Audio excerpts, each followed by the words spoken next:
Good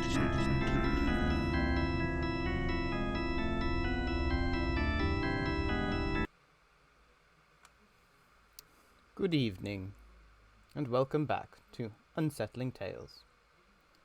Tonight, I will be reading two tales of unearthly travellers, one by land and one by sea. One written by an Englishman, and one by a Scot.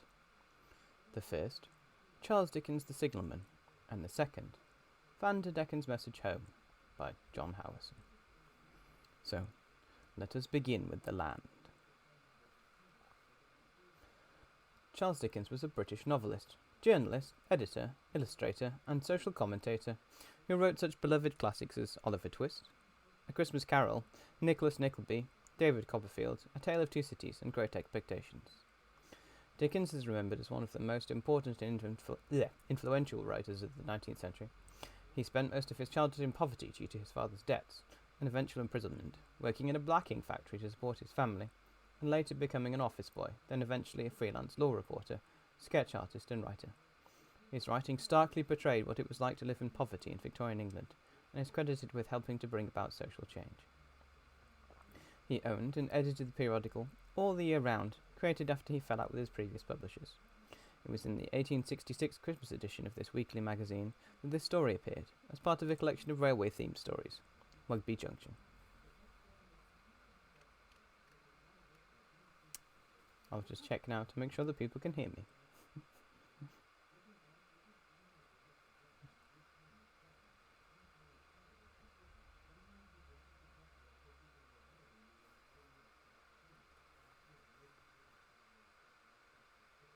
Yes. Right. Awesome. Good, thank you.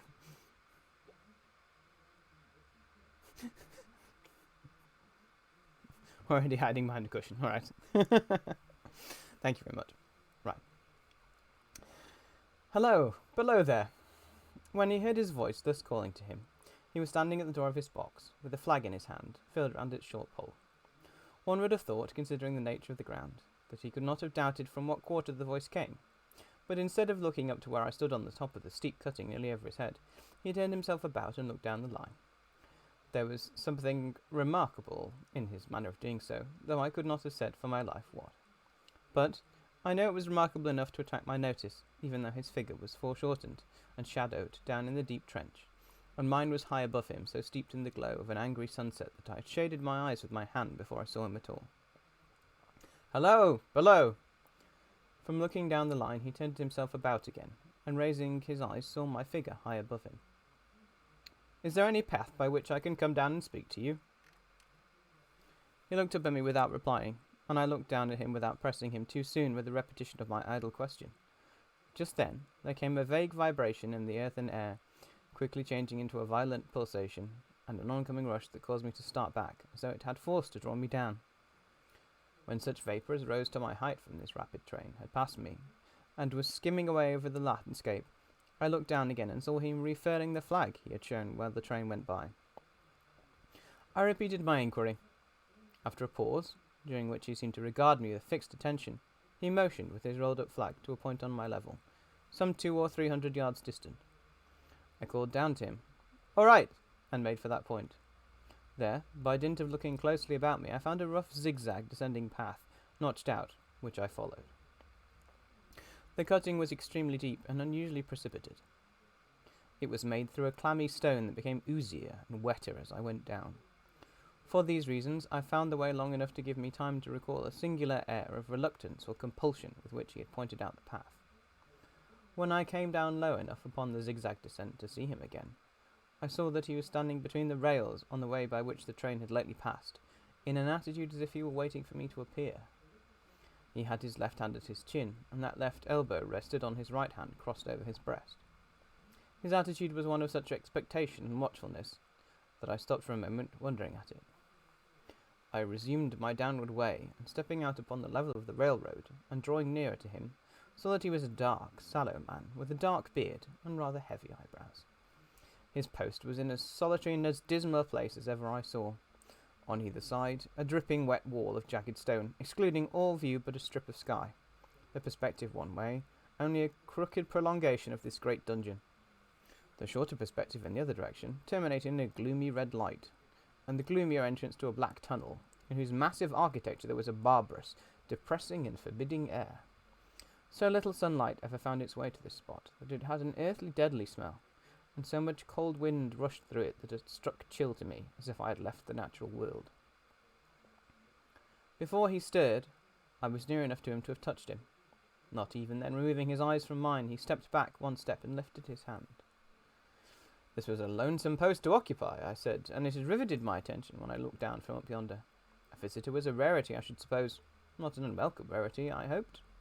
In me, he merely saw a man who had been shut up within narrow limits all his life, and who, being at last set free, had a newly awakened interest in these great works. To such purpose I spoke to him, but I am far from sure of the terms I used, for besides that I am not happy in opening any conversation, there was something in the man that daunted me. He directed a most curious look towards the red light near the tunnel's mouth, and looked all about it as if something were missing from it, and then looked at me. The light was part of his charge, was it not? He answered in a low voice, "Do you know it is?"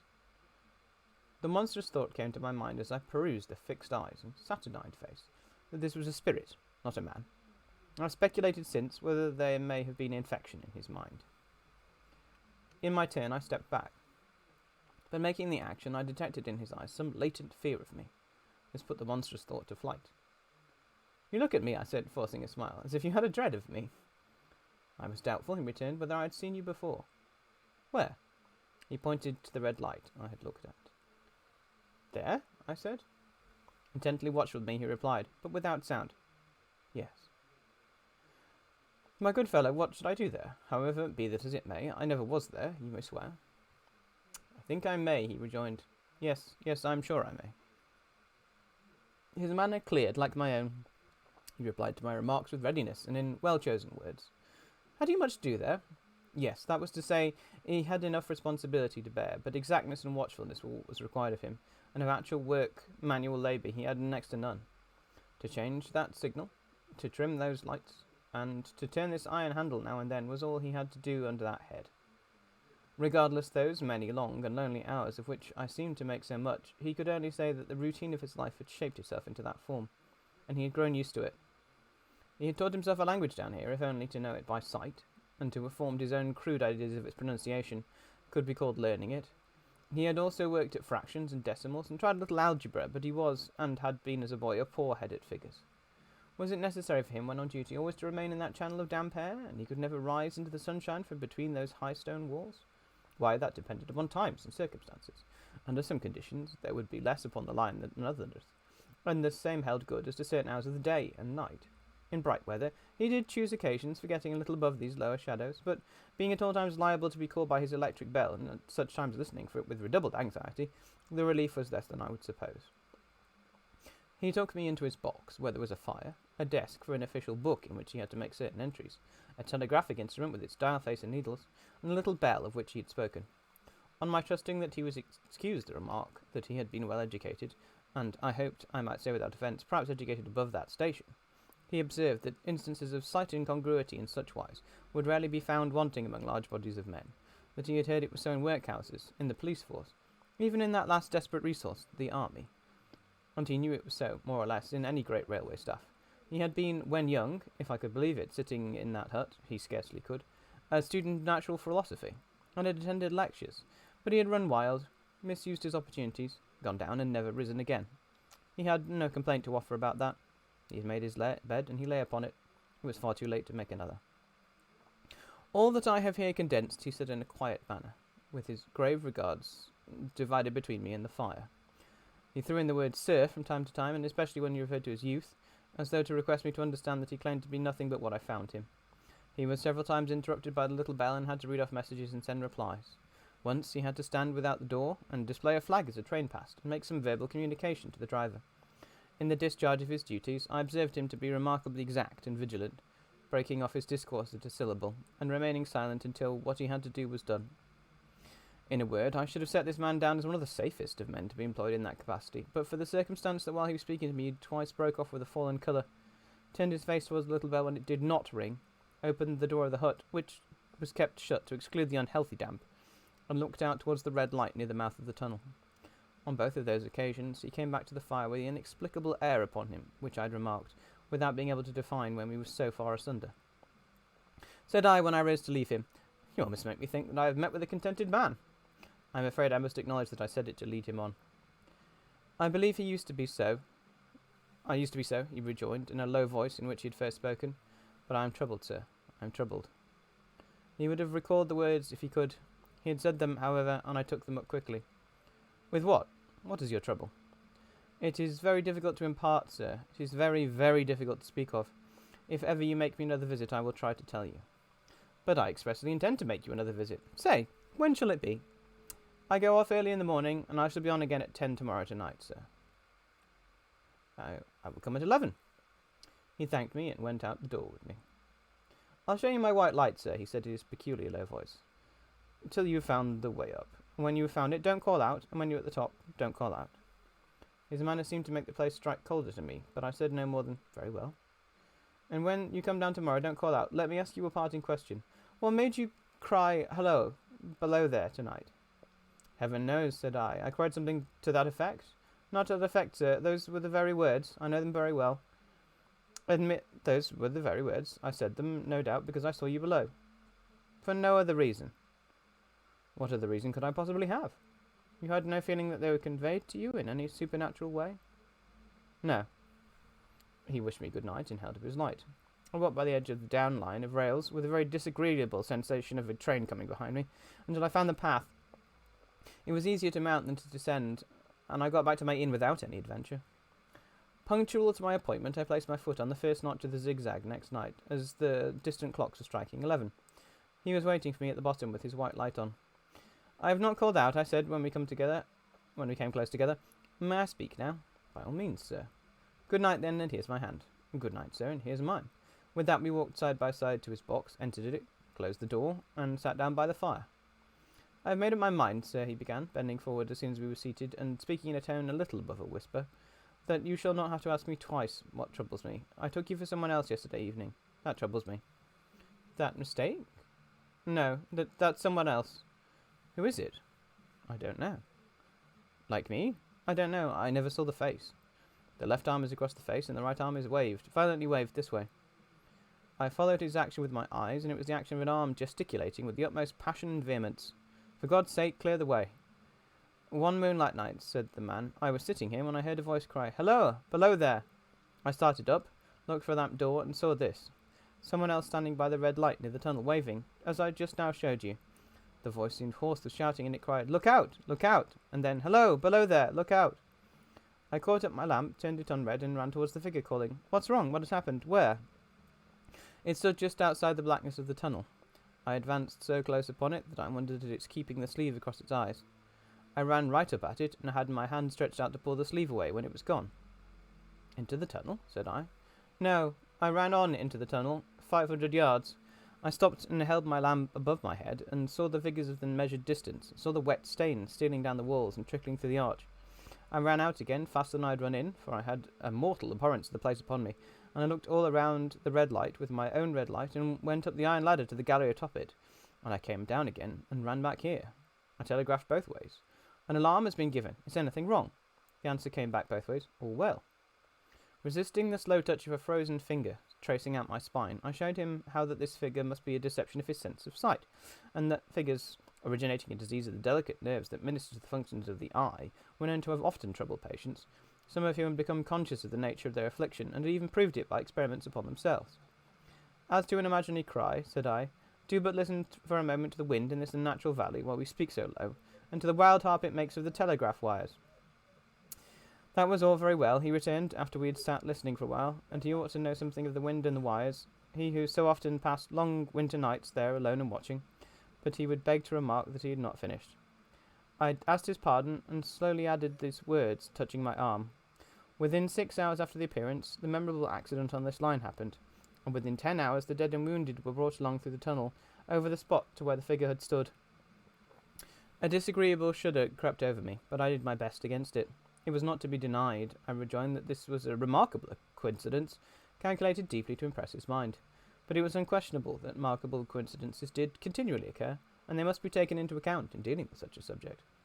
Though, to be sure, I must admit, I added, for I thought that he was going to bring the objection to bear upon me, men of common sense did not allow much for coincidences in making the ordinary calculations of life.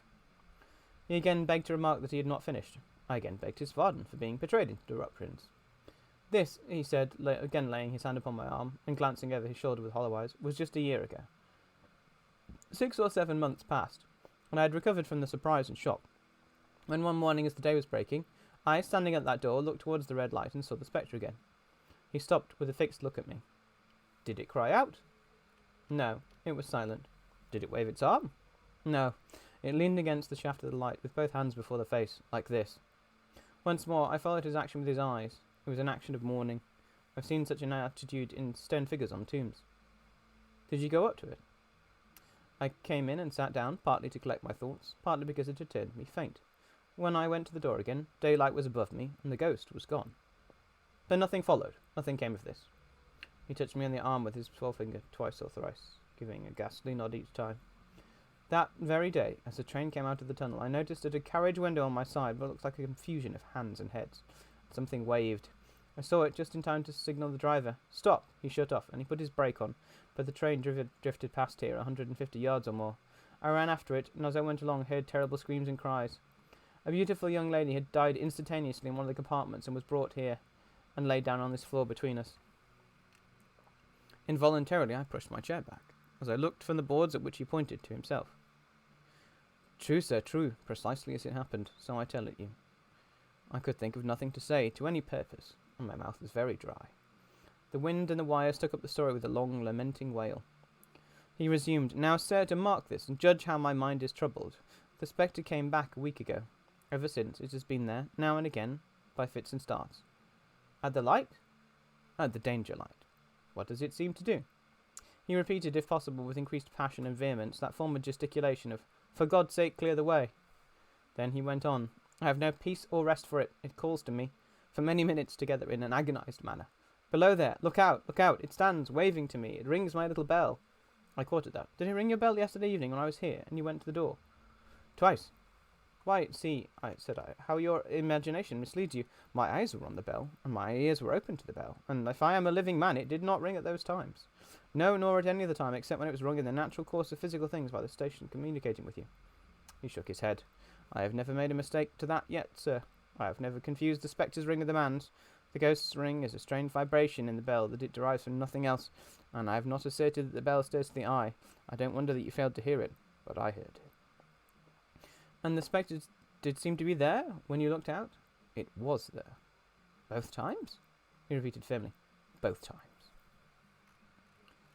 Will you come to the door with me and look for it now? He bit his underlip as though he were somewhat unwilling, but arose. I opened the door and stood on the step while he stood in the doorway. There was the danger light. There was the dismal mouth of the tunnel.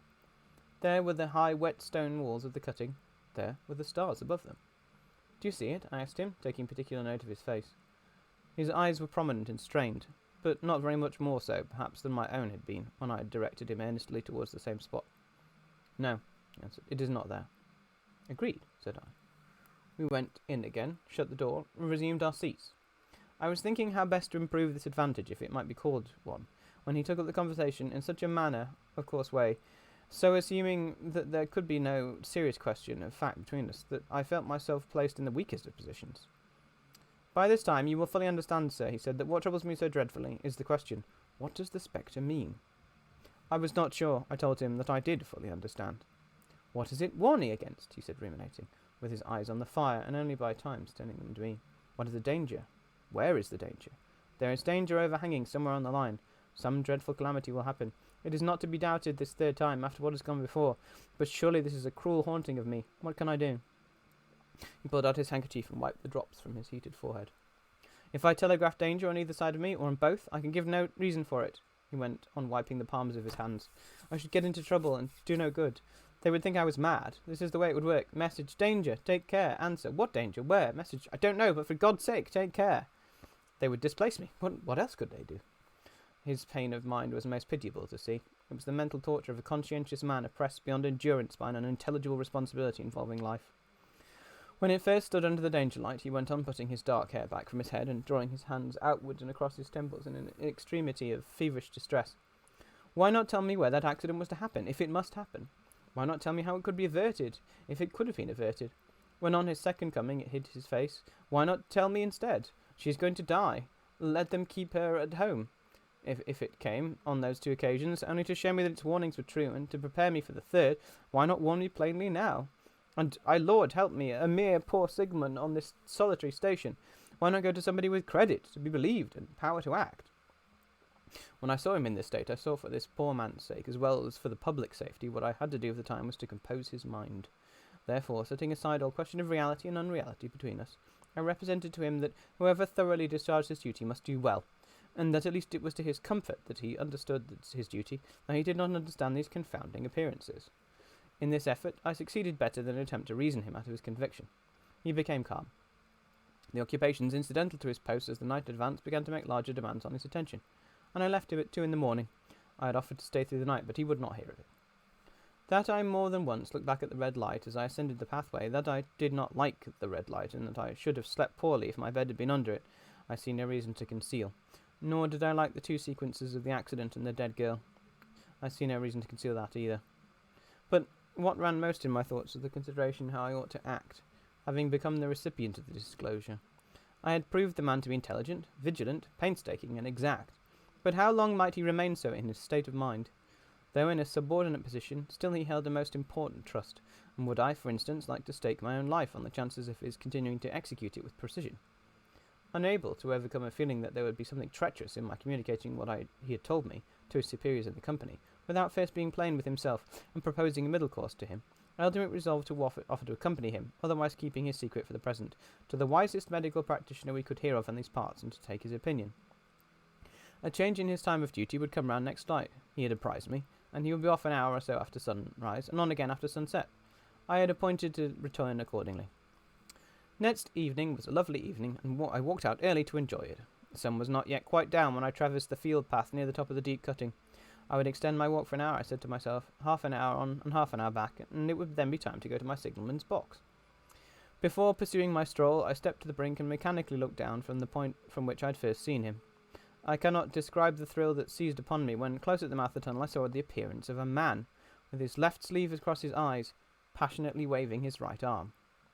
The nameless horror that oppressed me passed in a moment, for in a moment I saw that the appearance of a man was a man indeed, and there was a little group of other men standing at a short distance, to whom he seemed to be rehearsing the gesture he made. The danger light was not yet lighted. Against its shaft, a little low hut, entirely new to me, had been made of some wooden supports and tarpaulin. It looked no bigger than a bed. With an irresistible sense that something was wrong, with a flashing, self-reproachful fear that fatal mischief had come of my leaving the man there, and causing no one to be sent to overlook or correct what he did, I descended the notched path with all the speed I could make. "What is the matter?" I asked the man. "Signalman killed this morning, sir." "Not the man belonging to that box?" "Yes, sir." "Not the man I know?" "You will recognize him, sir, if you knew him," said the man who spoke for the others, solemnly uncovering his own head and raising an end of the tarpaulin, for his face is quite composed. "Oh, how did this happen? How did this happen?" I asked, turning from one to the other as the hut closed in again. "It was cut down by an engine, sir. No man in England knew his work better. But somehow he was not clear of the outer rail. It was just a broad day. He had struck the light, and had the lamp in his hand. As the engine came out of the tunnel, his back was towards her. She cut him down. That man drove her and was showing how it happened. Show the gentleman, Tom." The man, who wore a rough dark dress, stepped back to his former place at the mouth of the tunnel. "Coming round the curve in the tunnel, sir," he said. "I saw him at the end, like as if I saw him down a perspective glass. There was no time to check speed, and I knew him to be very careful. As he didn't seem to take heed of the whistle, I shut it off when we were running down upon him, and called to him as loud as I could." "What did you say?" I said, "Below there! Look out! Look out! For God's sake, clear the way!" I started. It was a dreadful time, sir. I never left off calling to him. I put this arm before my eyes not to see, waved this arm to the last, but it was to no use. Without prolonging the narrative to dwell on any one of its curious circumstances more than any other, I may, in closing, point out the coincidence that the warning of the engine driver included not only the words which the unfortunate signalman had repeated to me as haunting him, but also the words which I myself, not he, had attached, and that only in my own mind, to the gesticulation he had imitated.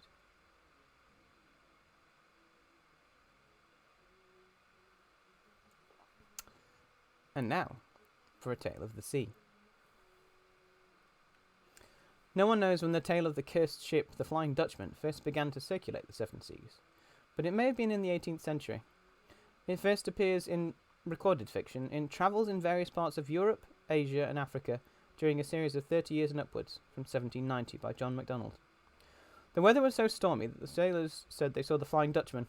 The common story is that this Dutchman came to the Cape in distress of weather and wanted to get into harbour, but could not get a pilot to conduct her and was lost, and that ever since in very bad weather her vision appears.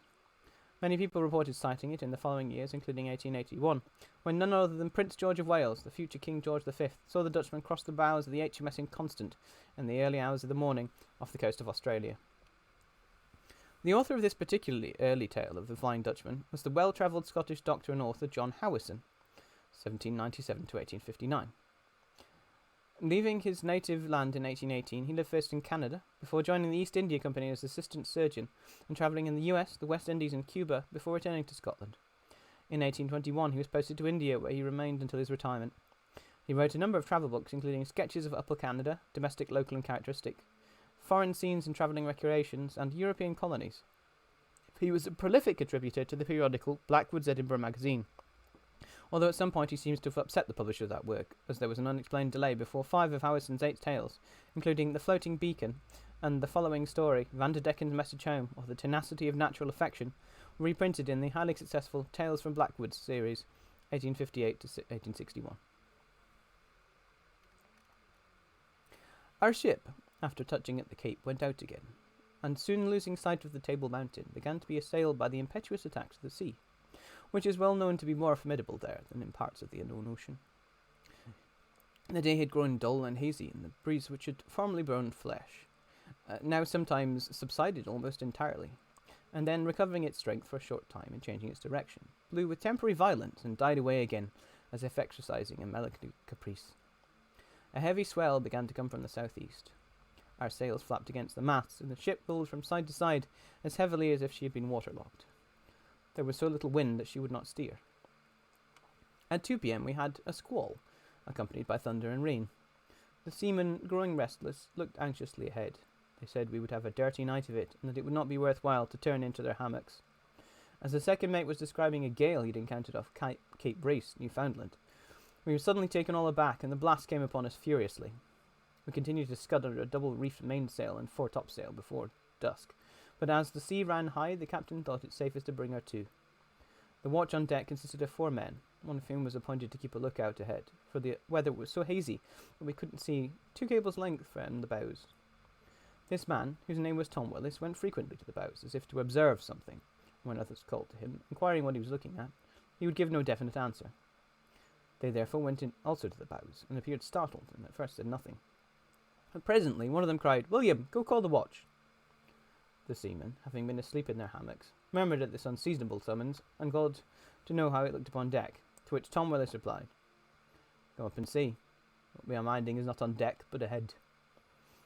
On hearing this, they ran up without putting on their jackets. When they came to the bows, there was a whispering. One of them asked, "Where is she? I do not see her." To which another replied, "The last flash of lightning showed there was not a reef in one of the sails, but we who know her history know that all her canvas will never carry her into port." By this time, the talking of the seamen had brought some of the passengers on deck. They could see nothing, however, for the ship was surrounded by thick darkness, and by the noise of the dashing waters, and the seamen evaded the questions that were put to them. At this juncture, the chaplain came on deck. He was a man of grave and modest demeanour, and was much liked among the seamen, who called him Gentle George. He overheard one of the men asking another if he had ever seen the Flying Dutchman before, and if he knew the story about her, to which the other replied, "I have heard of her beating about in these seas. What's the reason she never reaches port?" The first speaker replied, "We give different reasons for it. My story is this. She was an Amsterdam vessel and sailed from that port 70 years ago. Her master's name was Vanderdecken. He was a staunch seaman who would have his own way, in spite of the devil. For all that never a sailor under him had a reason to complain. For though how it is on board with them now, nobody knows. The story is this, that in doubling the Cape, they were a long day trying to weather the Table Bay, which we saw this morning. However, the wind headed them, and went against them more and more, and Vanderdecken walked the deck, swearing at the wind. Just after sunset, a vessel spoke him, asking if he did not mean to go into the bay that night. Vanderdecken replied, Yeah, be eternally damned if I do, though I should beat about here until the day of judgment.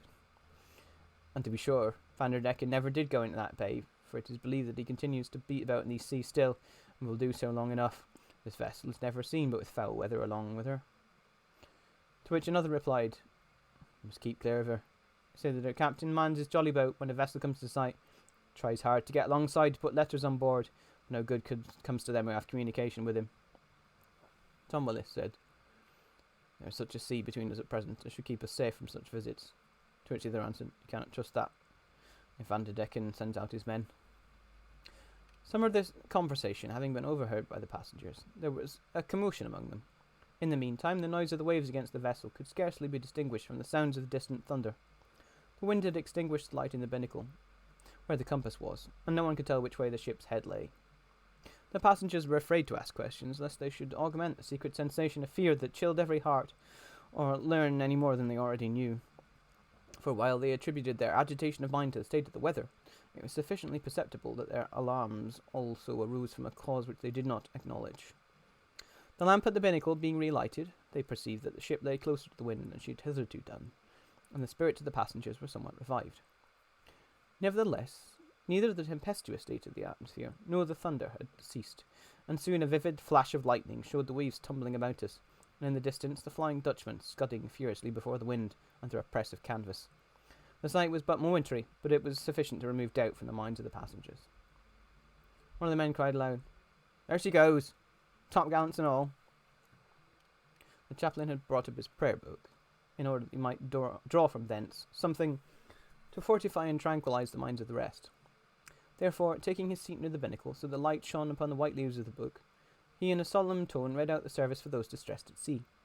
The sailors stood round with folded arms, and looked as if they thought it would be of little use, but this served to occupy the attention of those on deck for a while.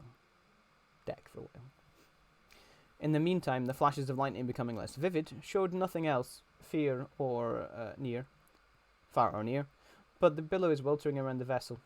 The sailors seemed to think they had not seen the worst, but confined their remarks and prognostications to their own circle. At this time, the captain, who had hitherto remained in his berth, came on deck, and with a gay and unconcerned air inquired what was the cause of the general dread. He said he thought they had already seen the worst of the weather, and wondered that his men had raised such a hubbub about a capful of wind. Mention being made of the Flying Dutchman, the captain laughed, and he said he would very much like to see any vessel carrying topgallant sails in such a night, for it would be a sight worth looking at. The chaplain, taking him by one of the buttons of his coat, drew him aside, and appeared to enter in serious conversation with him. While they were talking together, the captain was heard to say, "Let us look to our own ship, and not mind such things." And accordingly he sent a man aloft to see if all was right about the foretop sail yard, which was chafing the mast with a loud noise. It was Tom Willis who went up, and when he came down, he said all was tight, and that he hoped it would soon get clearer, and they would see no more of what they were most afraid of. The captain and the first mate were heard laughing loudly together, while the chaplain observed that it would be better to repress such unseasonable gaiety. The second mate, a native of Scotland, his name was Duncan Saunderson, having attended one of the university classes at Aberdeen, thought himself too wise to believe all the sailor said, and took part with the captain. He jestingly told Tom Willis to borrow his grandam's spectacles the next time he was sent to keep a lookout ahead. Tom walked sulkily away, muttering that he would nevertheless trust to his own eyes till morning, and accordingly took his station at the bow, and appeared to watch as attentively as before. The sound of talking ceased, and for many returned to their berths, and we heard nothing but the clanging of the ropes upon the masts and the bursting of the billows ahead as the vessels successively took the seas. But after a considerable amount of darkness, gleams of lightning began to reappear. Tom Willis suddenly called out, "Vanderdecken again! Vanderdecken again! I see them!" letting down a boat. All who were on deck ran to the bows. The next flash of lightning shone far and wide over the raging sea, and showed us not only the Flying Dutchman at a distance, but also a boat coming from her with 4 men. The boat was within 2 cables' length of our ship's side. The man who first saw her ran to the captain and asked whether they should hail her or not. The captain, walking about in great agitation, made no reply. The first mate cried, "Who's going to heave her out to that boat?" The men looked at each other without offering to do anything. The boat had come very near the chains, when Tom Willis called out, "What do you want? Or what devil has blown you here in such weather?" A piercing voice from the boat replied in English, "We want to speak with your captain." The captain took no notice of this, and Vanderdecken's boat having come close alongside, one of the men came up on deck, and appeared like a fatigued and weather-beaten seaman, holding some letters in his hand. Our sailors all drew back. The chaplain, however, looking steadfastly upon him, went forward a few steps and asked, "What is the purpose of this visit?" The stranger replied, "We have long been kept here by foul weather, and Vanderdecken wishes to send his letters to his friends in Europe." Our captain now came forward and said as firm as he could, "I wish Vanderdecken would put his letters on board of any other vessel rather than mine." The stranger replied, "We have tried many a ship, but most of them refuse our letters." Upon which Tom Willis muttered, "It would be best for us if they do the same, for they say there's sometimes a sinking weight in your paper." The stranger took no notice of this, but asked where we were from, and being told that we were from Portsmouth, he said, as if with a strong feeling, "Would that you had rather been from Amsterdam. Oh, that we saw it again. We must see our friends again." When he uttered these words, the men who were in the boat below wrung their hands and cried in a piercing tone in Dutch, "Oh, that we saw it again! We have been long here beating about, but we must see our friends again." The chaplain asked the stranger, "How long have you been at sea?" He replied, "We have lost our count, for our almanac was blown overboard. Our ship, you see, is there still. So why should you ask how long we have been at sea? For Vanderdecken only wishes to write home and comfort his friends." To which the chaplain replied, "Your letters, I fear, would be of no use in Amsterdam, even if they would be delivered, for the persons to whom they are addressed are probably no longer to be found there, except under very ancient green turf in the churchyard." The unwelcome stranger then wrung his hands and appeared to weep, and replied, "It is impossible. We cannot believe you. We have been long driving about here, but country nor relations cannot be so easily forgotten. There is not a range up in the air but feels itself kindred to all the rest, and they fall back to the sea to meet again with each other. Well, how then can kindred blood be made to forget where it came from? Even our bodies are part of the ground of Holland, and Vanderdecken says if he once were to come to Amsterdam, he would rather be changed into a stone post well fixed into the ground than leave it again, if that were to die elsewhere. But in the meantime, we only ask you to take these letters." The chaplain, looking at him with astonishment, said, "It is the insanity of natural affection which rebels against all measures of time and distance." The stranger continued, "Here is a letter from our second mate to his dear and only remaining friend, his uncle, the merchant who lives in the second house on Stunken Yacht Quay." He held forth the letter, but no one would approach to take it. Tom Willis raised his voice and said, "One of our men here says that he was in Amsterdam last summer. He knows for certain the street called Stunken Yacht Quay was pulled down 60 years ago, and now there's only a large church at that place." The man from the Flying Dutchman said, "It is impossible. We cannot believe you. Here is another letter from myself, in which I have sent a banknote to my dear sister to buy some gallant lace to make her a high headdress." Tom Willis, hearing this, said, "It is most likely that her head now lies under a tombstone, which will outlast all the changes of the fashions. But on what house is your banknote?" The stranger replied, "On the house of Vanderdecken and Company." The man for whom Tom Willis had spoken said, "Guess there will be now some discount upon it, for that banking house was gone to destruction 40 years ago, and Vanderbroek was afterwards a missing. But remember, these things is like raking up the bottom of an old canal." The stranger called out passionately, "It is impossible. We cannot believe it. It is cruel to say such things to people in our condition. There is a letter from our captain himself to his much beloved and faithful wife, whom he left at a pleasant summer dwelling on the border of the Alibir Mere. She promised to have the house beautifully painted and gilded before he came back, and to get a new set of looking glasses for the principal chamber, that she might see as many images of Vanderdecken as if she had 6 husbands at once." The man replied, "There has been time enough for her to have had 6 husbands since then, but were she alive still, there's no fear that Vanderdecken would ever get home to disturb her." On hearing this, the stranger again shed tears, and said if they would not take the letters, he would leave them, and looking round, he offered the parcel to the captain, the chaplain, and to the rest of the crew successively, but each drew back as it was offered, and put his hand behind his back. He then laid the letters upon the deck, and placed upon them a piece of iron which was lying near, to prevent them from being blown away. Having done this, he swung himself over the gangway, and went into the boat. We heard the others speak to him, and the rise of a sudden squall prevented us from distinguishing his reply. The boat was seen to quit the ship's side, and in a few moments there were no more traces of her as if she had never been there. The sailors rubbed their eyes as if doubting what they'd witnessed, but the parcel still lay upon the deck, and proved the reality of all that had passed. Duncan Saunderson, the Scotch mate, asked the captain if he should take them up and put them in the letter bag. Receiving no reply, he would have lifted them if it had not been for Tom Willis, who pulled him back, saying that nobody should touch them. In the meantime, the captain went down to the cabin, and the chaplain, having followed him, found him at his bottle case, pouring out a large dram of brandy. The captain, although somewhat disconcerted, immediately offered the glass to him, saying, "Here, Charters, is what is good in a cold night." The chaplain declined drinking anything, and the captain having swallowed the bumper, they both returned to the deck, where they found the seamen giving their opinions concerning what should be done with the letters.